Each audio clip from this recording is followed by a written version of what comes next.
দুনিয়াতে মা বাবা সন্তানরে কত সুখ শান্তিতে রাখা যায়। শীতকালে একটা সন্তান কষ্ট পাবে, কোনো বাবা চায় না, মা চায় না। অথচ আমরা আমাদের বাবাকে 3টা পাতলা কাপড়ে ওই প্রচন্ড ঠান্ডা মাটির নিচে রেখে আসি। আপনি আজকে মারা গেলে আমার আপনার সাথে এলাকাবাসী এটাই করবে।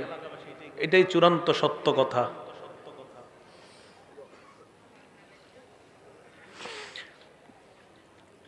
মারা যাওয়াটাই চূড়ান্ত সত্য কথা। মারা থেকে কেউ বাঁচতে পারবে না। আল্লাহ ডাক দিয়ে বলবে, আফরিসুহু মিনাল জান্নাহ, আমার বান্দারে পাতলা পোশাকে দুনিয়ার মানুষ কবর দিছে, তারে জান্নাতের পোশাক পরায়া দাও।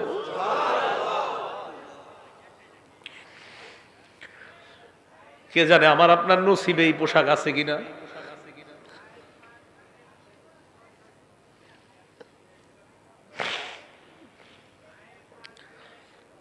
কিন্তু আমরা টেনশনে আছি, কিরে নবীজি একটু উপরে তাকায় না, খালি এমনি রইছে কা, উপরে তাকায় না। এভাবে সাহাবা বলেন ফারফা রাসাহু, হঠাৎ আল্লাহ নবী উপরে মাথা উঠাইলেন। আমরা নবীর দিকে এক দৃষ্টিতে এইভাবে তাকায় রইলাম। মাথা উঠানোর পর কবরের দিকে আল্লাহর নবী তাকাইলেন, তাকায় বললেন, হে সাহাবাদের দল, ইস্তাইযু বিল্লাহি মিন আযাবিল কবরি মাররাতাইনি আও সালাসা। সাহাবাদের দিকে তাকায় বললেন, তোমরা এই কবর থেকে, আল্লাহর কাছে কবরের আযাব থেকে পানাহ চাও। এই কথাটা নবী 2 বার অথবা 3 বার বললেন। সাহাবাদেরকে আল্লাহর নবী কেন বললেন? কারণ কবর এমন একটা ভয়ঙ্কর জায়গা। কবর আমাকে, আপনাকে, আমাদের সকলকে প্রত্যেকদিন ডাক দিয়ে বলে, আনা বাইতুল গুরবা, আমি কিন্তু অপরিচিত ঘর, আমার কাছে আসার আগে চিন্তা ভাবনা করে আসবা। আনা বাইতুল ওয়াহদা, আমি একা থাকার ঘর, আমার কাছে আসার আগে চিন্তা ভাবনা করে আসবা। আনা বাইতুদ দুদ, আমি পোকামাকড়ের ঘর, আমার কাছে আসার আগে চিন্তা ভাবনা করে আসবা। আনা বাইতুত তুরাব, আমি মাটির ঘর, আমার কাছে আসার আগে চিন্তা ভাবনা করে আসবা। মুসলমান মাটির উপর যখন একটা দৌড় দেন, সাবধানে দৌড় দিবেন। এক বর্ণনায় পাওয়া যায়, জমিনের উপর যারা জোরে জোরে চলে, হতে পারে এর কারণে কবর তার সাথে ভয়ঙ্কর আচরণ করবে। কবর বলবে, আমার পিঠের উপর বড় ধম্ব বরে তুমি চলেছিলা, আজকে আমি কবরের আচরণ তুমি লক্ষ্য করতে পারবা। এক বর্ণনায় কবর এমন চাপ দিবে, চাপ দেওয়ার পর আপনার 2 পাশের সিনার হাড্ডিগুলো একটা আরেকটার মধ্যে ঢুকে যাবে। নবী বলেন, কবর থেকে তোমরা পানাহ চাও, কবরের আযাব থেকে পানাহ চাও। কথাটা নবী 2 বার অথবা 3 বার বললেন। এবার আল্লাহর নবী কয়, জানোনি কেন? ফাইন্নাল আবদাল মুমিনা ইযা কানা ফি ইনকিতাইম মিনাদ দুনিয়া ওয়া ইকবালিম মিনাল আখিরাহ। মুমিন যখন দুনিয়া থেকে বিদায় নেওয়ার সময় হয় আর আখিরাতের দিকে যখন মুমিন রওনা করা শুরু করে দেয়, নাজালাত ইলাইহি মালাইকাতুম মিনাস সামা বিদুল ওয়ুজুহ, সুন্দর চেহারাওয়ালা আল্লাহর হাজার হাজার ফেরেশতারা ওই ঈমানদারের আত্মাকে স্বাগত জানানোর জন্য উপস্থিত হয়ে যায়। ঈমানদার বিদায় নিবে, সুন্দর চেহারা বিশিষ্ট হাজার হাজার ফেরেশতারা ঈমানদারের সামনে আসে। আসার পর দেখেন, আপনারা দেখবেন যদি কোনো মুমিন মারা যায়, মারা যাওয়ার সময় কিন্তু আমরা একটু অনেক সময় বুঝতে পারি যে এই লোকটা মারা যাইতে পারে আজকে। মুমূর্ষ মানে মুমূর্ষ রোগী যারা বলি, হাদিসে আসছে, ইয়াজলিসু মিনহু মাদ্দা বাসরিহি, ঈমানদার এইভাবে চোখ দিয়া তাকাইলে তার দৃষ্টি যেই পরিমাণ যায়, ফেরেশতারা 2টা কাতার হয়ে ঈমানদারের দৃষ্টির শেষ সীমানা পর্যন্ত তার আত্মাকে স্বাগত জানানোর জন্য তারা বসে অপেক্ষা করতে থাকে। কথাটা কি বুঝে আসছে আপনাদের? তো সবাই অপেক্ষা আছে, সবাই তো অপেক্ষা আছে। হাত্তা ইয়াজিআ ইলাইহি মালাকুল মাউত, মরণের ফেরেশতা তার কাছে এসে যায়। জোরে বলেন, কোন ফেরেশতা? মালাকুল মাউতের নাম কি? কয় জিবরাইল। মালাকুল মাউতের নাম কি? আজরাইল। যদি আমার কাছে আসে, আপনার কাছে আসে, এক সময় যদি বাংলাদেশের 10 জন মারা যায়, আমেরিকার 10 জন, পাকিস্তানের 10 জন, ভারতের 10 জন যদি একই সময় মারা যায়, আজরাইল কোন দেশে আছে? হ্যাঁ, সব জায়গায়। হ্যাঁ, সব জায়গায়। এটা বিপদের প্রশ্ন কিন্তু। হ্যাঁ, সবাই মন দিয়ে শোনেন। আমগো দেশে 10 জন, পাকিস্তান 10 জন, ভারত 10 জন, ইন্দোনেশিয়া 10 জন, অস্ট্রেলিয়া 10 জন একই সময় মারা গেছে। আজরাইল কোন জায়গায় আছে? এক জায়গাতে কেমনে? কোরআনে আইছে মালাকুল মাউত তার কাছে আসে। কে বলছে তার আন্ডারে আছে? আপনি আপনি বলছেন? সাহস করে কর না। আচ্ছা, আপনি বলছেন? মাশাআল্লাহ, সবাই বলেন মাশাআল্লাহ। অনেক সময় কেউ কিছু কইলে ডরে কইতেছে না, পরে আবার এই ব্যাপারে আরেকটা হাদিস শোনাই দিই। উনি যে ডরে কইতেছে নাই, এক সাহাবা নবীজি সাল্লাল্লাহু, এটা কিন্তু আমাদের বিষয়বস্তু না, ওনার কারণে আর কি, উনি যে ডরে কয় নাই, তো ডরে না কওয়ার একটা ফায়দা আছে, এটা বলি। এক সাহাবা নবীজি যখন নামাজ থেকে উঠছে, উঠার পরে বলছে সামি আল্লাহু লিমান হামিদা। বলেন তো আপনারা আমরা কি বলি? আমরা পিছন থেকে এক সাহাবা বললেন আল্লাহুম্মা রাব্বানা ওয়া লাকাল হামদ হামদান কাসীরান তাইয়িবান মুবারাকান ফি। সালাম ফিরানোর পর আল্লাহ নবী বললেন, সব সাহাবারা কমায়া বলছে, বাড়ায়া কে বলছে? তাড়াতাড়ি কও। যিনি বাড়ায়া বলছো তিনি বলো। এই জায়গায় একটা হাদিস মনে রাখবেন, আল্লাহ নবীকে সাহাবারা বলছে হুজুর আপনি কি আম করে দেখেন। এ মনে মনে মনে মন দিয়ে শোনেন। ইবনে হাজার আসকালানী ওই কথাটা লেখছে, আল্লাহ নবী কয় আমি সামনে থেকে যেমন দেখতে পাই, পিছন থেকেও সুন্দরভাবে আল্লাহ ওই মুহূর্তে তোমাদেরকে দেখায় দেয়। এই কে বলছো বলো? কেউ কয় না, শিকারিয়া। হ্যাঁ না, নবীজি বললেন সাহস করে বলো কে বলছো। তো এক সাহাবা আস্তে আস্তে হুজুর আমি। নবীজি কয় তুমি বলছো? কয় হ্যাঁ। কয় সাহস করে বলে ফেলো। কয় জি হুজুর আমি বলছি।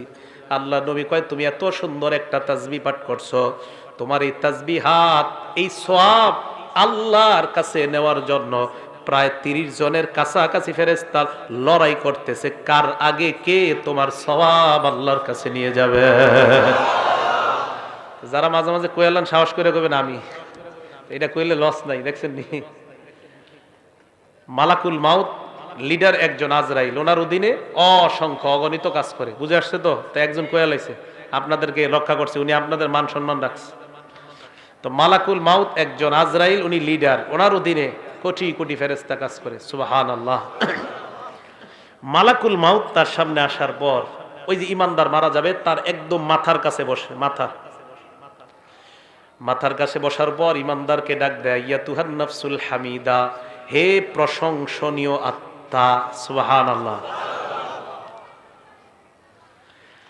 উখরুজি, তুমি বের হও, ইলা রব্বিন রাদিন আনকি গায়রি গদবান, তুমি এমন রবের দিকে বের হও যে রব তোমার উপর সন্তুষ্ট, তিনি তোমার উপর অসন্তুষ্ট না। তাড়াতাড়ি তুমি বের হও।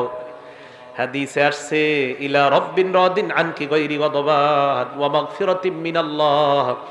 ওই নফসটাকে মালাকুল মাউত বের করতে করতে কয় সুসংবাদ নিয়ে নাও, আল্লাহ তোমার জিন্দেগীর সব গুনাহগুলো মাফ করে দিয়েছেন।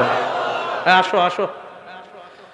ইমানদারের আত্মাটা যখন বের করার পর মালাকুল মাউত আত্মাটা তার হাতের মধ্যে চোখের পলক পরিমাণও রাখতে পারে না। মালাকুল মাউত চায় আত্মাটা, ইমানদারের আত্মাটা আমি কারো কাছে দিব না, কিন্তু ইমানদারের সামনে হাজার হাজার ফেরেশতারা কয় আত্মা আমাদের কাছে দিয়ে দেন। আহারে ইমানদারের আত্মা নিয়ে কারাকারি লেগে যায়, কে ইমানদারের আত্মাটা নিবে এই নিয়ে কারাকারি লেগে যায়। বালিশে আজকে মাথাটা লাগায় চিন্তা করেন, আমার আপনার আত্মা এইভাবে হয় কি হয় না, চিন্তার বিষয়। ইমানদারের আত্মা সামনের ফেরেশতারা কয় আমাদের কাছে দিয়ে দেন। হাদিসের মধ্যে আসছে ফেরেশতাদের কাছে দুইটা জিনিস আছে।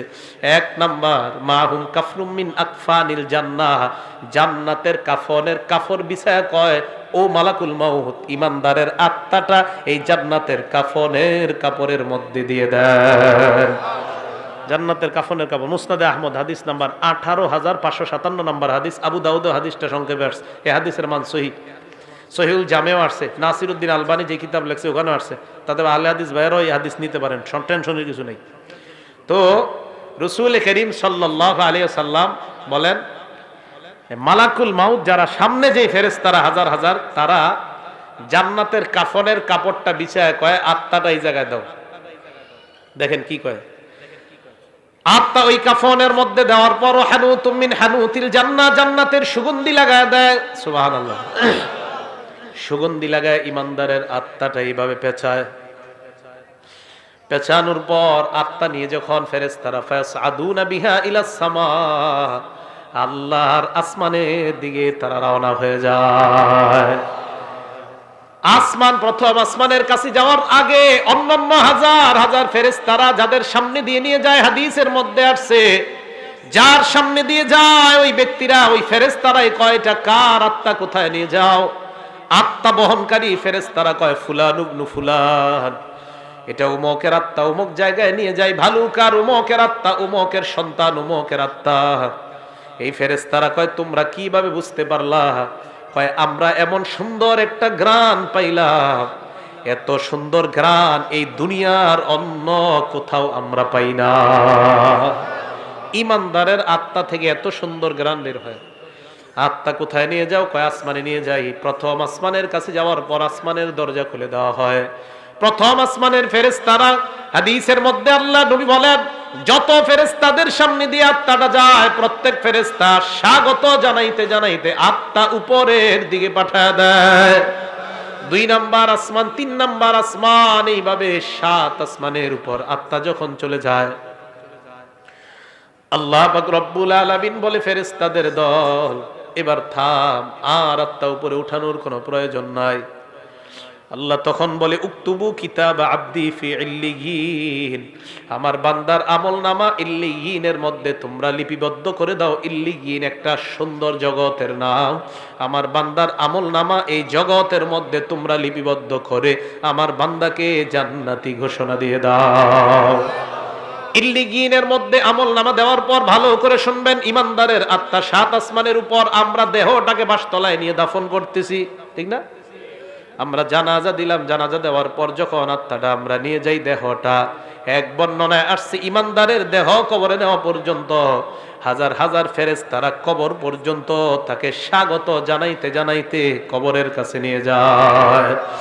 ইমানদারের আত্মা আমরা দাফন করলাম, দেহ দাফন করলাম, আত্মা আসমানের উপর। আল্লাহ পাক রব্বুল আলামিন বলে ফেরেশতাদের দল আমার বান্দার আত্মাটা কবরের মধ্যে তার দেহের মধ্যে ঢুকিয়ে দাও। ইমানদারের দেহের মধ্যে আত্মা ঢুকিয়ে দেওয়ার পর ফায়াতিয়ানিহি মালাকান, 2 জন ফেরেশতা ইমানদারের কাছে উপস্থিত হয়ে যায়। উপস্থিত হওয়ার পর ফায়ুজলিসানিহি, তারে বসায়, বসানোর পর ফায়াস আলানিহি, তাকে প্রশ্ন করে। 1 নাম্বার মার রব্বুকা, তোমার রবকে জবাব দাও। ওই বান্দা জবাব দেয় রব্বি আল্লাহ, চিল্লায় বলেন আমাদের রব কে? এই কথার উপর অটল থাকতে হবে, কিন্তু এই কথার উপর কি থাকতে হবে?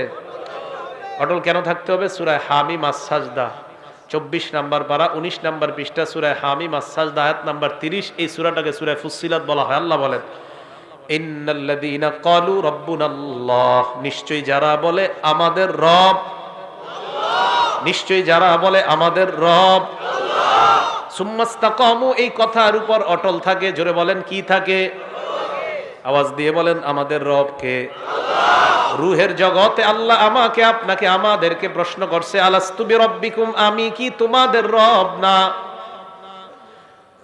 কাফের বেঈমান নবী ওলি সবার আত্মা জবাব দিয়ে বলছে আল্লাহ আপনি আমাদের রব। বেঈমানরাও বলছে আপনি আমাদের রব, ইমানদাররাও বলছে আপনি আমাদের রব, নবী ওলি ওলামায়ে কেরাম সাধারণরাও বলছে আপনি আমাদের রব। এবার আসেন, আল্লাহ বলছে আমি কি তোমাদের রব না? এই কথার অর্থ হলো 6টা। জোরে বলেন কয়টা? 1 নাম্বার, আমি কি তোমার ব্যক্তি জীবনের রব না? 2 নাম্বার, আমি কি তোমার পারিবারিক জীবনের রব না? 3 নাম্বার, আমি কি তোমার সামাজিক জীবনের রব না? 4 নাম্বার, আমি কি তোমার অর্থনৈতিক জীবনের রব না? 5 নাম্বার, আমি কি তোমার রাষ্ট্রীয় জীবনের রব না? 6 নাম্বার, আমি কি তোমার আন্তর্জাতিক জীবনের রব না? 1 নাম্বার, আমি তোমার ব্যক্তি জীবনের রব কিনা? আমি বলছি আল্লাহ আপনি আমার ব্যক্তি জীবনের রব। তাহলে ব্যক্তি জীবনে তুমি নামাজ কায়েম যদি করো, হক ভাবে চলো, তাহলে ব্যক্তি জীবনে আমাকে তুমি রক্ষা করলা। তুমি তোমার পারিবারিক জীবনে আমাকে রব মানেছো কিনা? হ্যাঁ মাবুদ, আপনাকে আমি পারিবারিক জীবনে রব মানলাম। তোমার বিবি বেপরদায় চলে কেন? মাবুদ, আমি আমার বিবিকে বেপরদায় চালাই না, বিবি উল্টা পাল্টা নিজের থেকেই চলে, তাহলে সমস্যা নাই। আর যদি বলেন বিবি আমার আশকারায় পর্দা করে না, আল্লাহ বলবেন তাহলে তুমি পারিবারিক জীবনে আমাকে রব মানো নাই। আপনি আপনার বিবিকে নামাজি বানাইতে পারেন না, আপনার ছেলেকে নামাজ পড়তে বলেন না, মেয়েকে নামাজ পড়তে বলেন না, তার মানে পারিবারিক জীবনে আল্লাহর রব মানেন নাই। 3 নাম্বার, সামাজিক জীবনে রব, সমাজের কয়টা মানুষরে দাওয়াত দিছেন? নামাজের দাওয়াত দিচ্ছেন কয়টা? সৌদি আরবের হুজুরে আর খুঁজে ফতুয়া পায় না, তাবলিগ ওয়ালা করে বিরুদ্ধে ফতুয়া দিচ্ছে। তাস খেলা, জুয়া খেলা, মদ বার হয় সৌদি আরবে। হালাল হালাল জুয়াখানা খুলছে। কি জুয়াখানা? নাম দিছে হালাল জুয়াখানা। তাস খেলা হয়, মদ হয়, জুয়া হয়। আর আমাদের দেশে রিয়াল খোর হুজুররা কয় খুব ভালো কাজ করেছে, অথচ তাস খেলা, জুয়া খেলা, গানের বিরুদ্ধে কথা কয় না। বুঝতে হবে এই রিয়াল খোর হুজুর যারা, এগুলারে সময়ে সময়ে চেনা যায় এরা আসলে হুজুর না, এরা ইসলামের লেবাসদারি মুনাফিক মার্কা শয়তান। সৌদি আরব আর কিছু খুঁজা পায় না, ফতুয়া দিয়ে দিল তাবলিগওয়ালারা ঠিক না। মায়েরা মানুষের পায়ে ধরে ধরে মসজিদে আনে, এরা ঠিক না। কি ঠিক? তাস খেলা ঠিক, জুয়া খেলা ঠিক। সৌদি আরবের এই সমস্ত ফতুয়া গণার টাইম নেই আমাদের, এদের গণার টাইমই নেই। আপনারা চিন্তা করেন না, আমাদের দেশে ওলামায়ে কেরাম এমন আছে যারা ওই দেশে আলেমদেরকে গণাই ধরে না। বসতে বলেন, এদেরকে গণাই পাত্তাই দেয় না, এইগুলা গণার মধ্যেই নেই। এরা ফতুয়া দেয়, কয় তাবলিগওয়ালারা ঠিক না, বে হক, এই হক। বইয়া টাস খেলবার ফতুয়া দিবা, তুমি ওই টাস খেলুন না ফতুয়া মার্কা আমাদের ওলামায়ে কেরাম। আর আমাদের দেশের মুসলমান কেন, সারা পৃথিবীর মুসলমানরা ওই টাস খেলা মার্কা হুজুরদের ফতুয়া গ্রহণ করবে না, ফতুয়ার খুঁজে পায় না। তাবলিগওয়ালারা খারাপ। তো 3 নাম্বার সামাজিক জীবনের রব, মানুষের দৈরা দৈরা নামাজ আনে, এইটা ভাল লাগে না। 4 নাম্বার অর্থনৈতিক জীবনের রব কে বলেন? তাহলে সুদ খান কেন? অর্থনৈতিক জীবনে যদি রব হয় আল্লাহ, তাহলে সুদের কারবার কেন করো? 5 নাম্বার রাষ্ট্রীয় জীবনে রব কে বলেন? তাহলে রাষ্ট্রীয়ভাবে ইসলামের কোন মিছিল ডাক দিলে যাওয়ার জন্য সবাই রাজি আছেন কিনা? আন্তর্জাতিক জীবনে রব কে বলেন? আন্তর্জাতিকভাবে যদি আল্লাহ বা নবী অথবা ইসলামকে অপমান করা হয়, বাংলাদেশের মুসলমানরা মুসলমান হিসাবে আমরা প্রতিবাদ সর্বস্তরে জানাইতে রাজি আছি না নাই? এটাই হবে 6 জীবনে রব মানা। মনে থাকবে তো? তো আল্লাহরে বলছি আল্লাহ আপনি আমাদের রব। এবার আসেন সূরা হামিম আস-সাজদা 30 নম্বর আয়াতে, নিশ্চয়ই যারা বলে আমাদের রব কে, কয় জীবনে? এই তো মাশাআল্লাহ, বলেন নিশ্চয়ই যারা বলে আমাদের রব কে, কয় জীবনে? কবরের মধ্যে প্রশ্ন করবে তোমার রব কে, ওই ব্যক্তি জবাব দিবে আমার রব হলেন আল্লাহ। 2 নাম্বার ওমা দীনুকা, তোমার ধর্ম কি? জবাব দিবে দীনিয়াল ইসলাম, আমার ধর্ম হলো ইসলাম। 3 নাম্বার প্রশ্ন করবে ওয়ামান হাদার রাজুলুল্লাযী বুইসা ফীকুম, এই মানুষটাকে চেনো যাকে তোমাদের মাঝে প্রেরণ করা হয়েছে? জবাব দিবে হাজা নাবিয়ুনা মুহাম্মাদুন সাল্লাল্লাহু আলাইহি ওয়াসাল্লাম, উনি আমাদের নবী মুহাম্মদ সাল্লাল্লাহু আলাইহি ওয়াসাল্লাম। এই প্রশ্নের 3টা জবাব দেওয়ার পর ফেরেশতারা বলবে কিভাবে তুমি এই প্রশ্নের জবাব জানতে পারলা? ওই ব্যক্তি জবাব দিবে ক্বরাতু কিতাবাল্লাহ, দুনিয়ার মধ্যে আল্লাহর কালাম পড়েছিলাম, না পড়লে পারলেও উলামায়ে কেরামের কাছে গিয়েছিলাম, মাহফিলে তাফসীরে গিয়েছিলাম, উলামাদের সোহবতে থাইকা প্রশ্ন 3টার উত্তর আমরা জেনে নিয়েছি আল্লাহ। ও ফেরেশতারা, এইভাবে দুনিয়ার মধ্য থেকে প্রশ্ন 3টা যাই না কবরের মধ্যে আসলাম। ফেরেশতাদের সাথে ওই বান্দার কথোপকথনের পর্যায়ে আল্লাহ ডাক দিয়ে বলবে এ ফেরেশতারা থাম, সুবহানাল্লাহ, থাম থাম, আন সাদাকা আবদি, আর প্রশ্ন করার দরকার নাই, আমার বান্দা যা বলছে আমি আল্লাহ তাকে সত্যায়ন করে দিলাম। হ্যাঁ, আমি সত্যায়ন করে দিছি। আল্লাহ সত্যায়ন করলে আর কিছু লাগবে? এবার দেখেন সত্যায়ন করার পর আল্লাহ কি কয় দেখেন। আহারে আমি আপনি আমরা আমাদের আব্বা আমাদের দাদা মারা গেলে, হ্যাঁ আমি আমার আব্বারে দাফন করছি, মনে আছে? ডিসেম্বরের 5 তারিখ 9টা বাজে, ডিসেম্বরের 4 তারিখ মারা গেছে, 5 তারিখ 9টার দিকে দাফন করছি। কবরে নাইমা মাটিটা আমি হাত দিয়ে ওই দিন দেখছিলাম, প্রচন্ড ঠান্ডা দেখছিলাম, অনেক ঠান্ডা, অনেক ঠান্ডা। তখন মনে হয়েছিল যে দুনিয়াতে মা বাবা সন্তানরে কত সুখ শান্তিতে রাখা যায়। শীতকালে একটা সন্তান কষ্ট পাবে, কোনো বাবা চায় না, মা চায় না, অথচ আমি আপনি আমরা আমাদের বাবাকে 3টা পাতলা কাপড়ে ওই প্রচন্ড ঠান্ডা মাটির নিচে রেখে আসি। আমি আপনি আজকে মারা গেলে আমার আপনার সাথে এলাকাবাসী এটাই করবে, এটাই চূড়ান্ত সত্য কথা।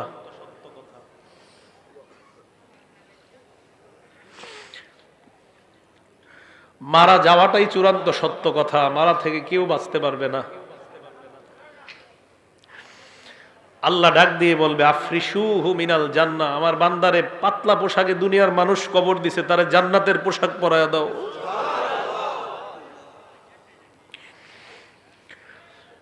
কে জানে আমার আপনার নসিবে এই পোশাক আছে কিনা।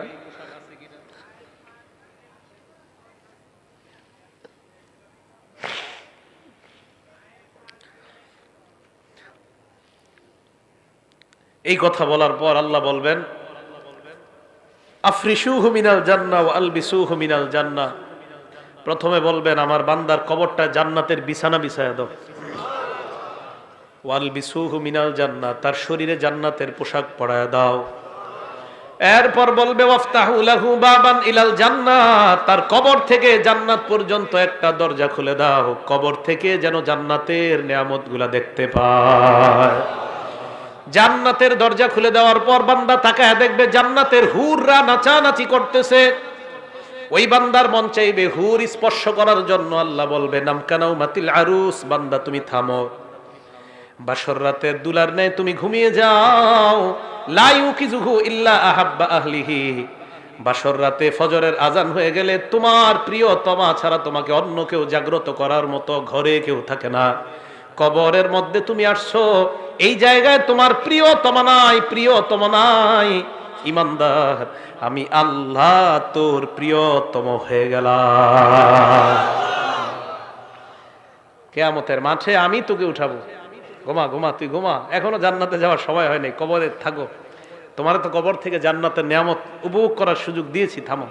আরেক বর্ণনায় আসছে ফায়ুফসাহু লাহু কবরুহু, তার কবরটা বিশাল প্রশস্ত করে দেওয়া হবে। মাদ্দা বাসরিহি, তার দৃষ্টি যতটুকু যায় এই পরিমাণ প্রশস্ত করে দেওয়া হবে।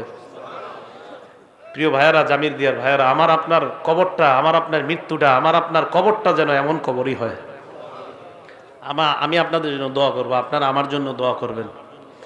কে মারা যায় এটা নিশ্চিত বলা যায় না আমি জান্নাতি, নিশ্চিত বলা যায় না আপনি জান্নাতি, নিশ্চিত বলা যায় না আমি জাহান্নামী, নিশ্চিত না আপনি জাহান্নামী। কত কিছু ভাবেন যে কত বড় হুজুর সামনে বসছে, কিন্তু আমি যদি জান্নাতি না হই কি লাভ হবে বলেন আমার এই সার্টিফিকেটের। এই জন্য মরণের চিন্তাটা খুব বেশি করা দরকার। আল্লাহ আমাদের সকলকে তৌফিক দান করেন।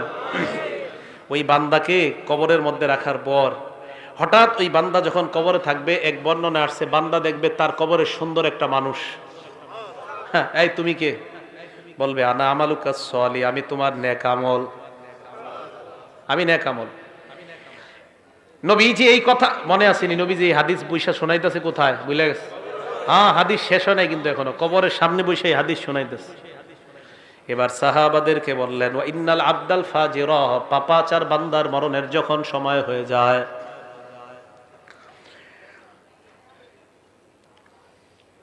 ইজা কানা ফি ইনকিতাইম মিনাদ দুনিয়া ওয়া ইকবালিম মিনাল আখিরা, পাপাচার বান্দা যখন দুনিয়া থেকে বিদায় নেওয়ার সময় হয়, নাজালাত ইলাইহি মালাইকাতুম মিনাস সামা সুদুল ওয়ুজুহ, ফেরেশতাদের চেহারাগুলা হবে বড় ভয়ঙ্কর, কালাকৃতি বিশিষ্ট হাজার হাজার ফেরেশতারা তার সামনে আসবে। ইমানদারের মতো তার চোখের দৃষ্টি যতটুকু যায়, ওই ফেরেশতারাও সালার একটা বস্তা নিয়ে, সালার চটনিয়া তার সামনে আসবে। হাদিসে আসছে মাহুমুল মাসুহ, এইগুলা নিয়ে তার সামনে উপস্থিত হওয়ার পর ওই বান্দার সামনে ইয়াজিয়া ইলাইহি মালাকুল মাউত হাত্তা ইয়াজিআ ইলাইহি মালাকুল মাউত, মরণের ফেরেশতা আসবে। আসার পর তার মাথার কাছে বসবে, বসার পর বলবে আইয়াতুহান নাফসুল খাবিসা, হে খারাপ আত্মা উখরুজি, তুই বের হ। ইমানদারের কথাটা ভুল হয়ে গেছে একটা জায়গায়, একটু ভুল মানে ভুলে একটু জায়গা বলি নাই। ইমানদারের আত্মাটা যখন বের হবে, আমি আপনাদেরকে দৃশ্যটা দেখাই। ইমানদারের আত্মা বের হবে কিভাবে দেখেন, হাদিসে নবীজি দেখাই দিচ্ছে। এই যে এইভাবে তাকান, এদিকে তাকান সবাই, দেখেন পানি পড়তেছে না, এই শেষে ফোঁটাগুলো পড়তেছে না শেষে। নবীজি বলেন তাসিলু কামা তাসিলুল কাতরাতু মিন ফিস সিকা, একটা পাত্রের শেষের দিকের ফোঁটাগুলা যেমন আস্তে আস্তে সুন্দর মতো পড়ে, ইমানদারের আত্মাটা এইভাবে সুন্দর মতো তার থেকে বের করে নেওয়া হয় হাদিসের। এবার আল্লাহ নবী বলেন পাপাচার বান্দার সামনে যখন ফেরেশতা আসবে, আসার পর তাকে বলবে হে খারাপ আত্মা তুই বের হ। খারাপ আত্মাটা যখন বের হবে, বর্ণনার মধ্যে আসছে লোহা ভিজা রুইয়ের মধ্যে যদি আপনি লোহা ঢুকান, ওই ভিজা রুইগুলা থেকে লোহাটা বের করা অনেক কষ্টকর। ভিজা রুই থেকে লোহাটা বের করা কষ্টকর। অথবা তাকান, আমার আপনার পশমের গোড়ায় গোড়ায় যদি কাঁটা দিয়ে আঘাত করা হয়, যেমন কষ্ট হয় লোহা, ওই রুই থেকে তুলা থেকে বের করা যেমন কষ্ট হয়, আরে পাপাচারের আত্মাটা এইভাবে কষ্ট দিতে দিতে তার থেকে বের করা হয়। আল্লাহ আমাদেরকে আপনি সুন্দর মৃত্যু দিয়েন। আল্লাহ আমাদেরকে আপনি সুন্দর মৃত্যু দিয়েন। জুমার দিন নামাজরত অবস্থায় সিজদার মধ্যে আল্লাহ ইমানি হালাতে কপালটা ঘরমুক্ত অবস্থায় যেন আমরা দুনিয়া থেকে বিদায় নিতে পারি, আল্লাহ তৌফিক দান করেন। পাপাচার বান্দার আত্মাটা মালাকুল মাউতের হাতে আসার পর, ওই মালাকুল মাউত আত্মাটা নিয়ে রাখার পর সামনের ফেরেশতারা কয় এটা তাড়াতাড়ি সালার বস্তায় ঢুকাও, গন্ধে টিকতেছি না।